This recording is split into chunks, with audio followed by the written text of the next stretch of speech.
नागपुरात आजपासून विधिमंडळाचं हिवाळी अधिवेशन 16 ते 21 डिसेंबर पर्यंत कामकाज चालणार। विरोधकांच्या भूमिकेकडे लक्ष। बीड हत्याकांड प्रकरणी एसआयटी चौकशी होणार। मुख्यमंत्री देवेंद्र फडणवीस यांची मोठी घोषणा। परभणीतील आंदोलकांच्या मृत्यूनंतर रिपब्लिकन जनतेचा संताप। आंबेडकरी जनतेकडून महाराष्ट्र बंदची हाक।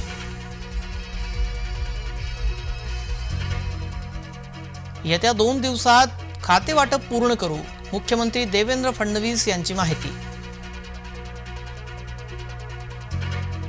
फडणवीसांच्या मंत्रिमंडळात 20 जणांना नव्यानं संधी। ठाणे कोकणातील 8 मंत्र्यांना संधी। मराठवाडा 6 तर विदर्भातून 9 मंत्र्यांना संधी।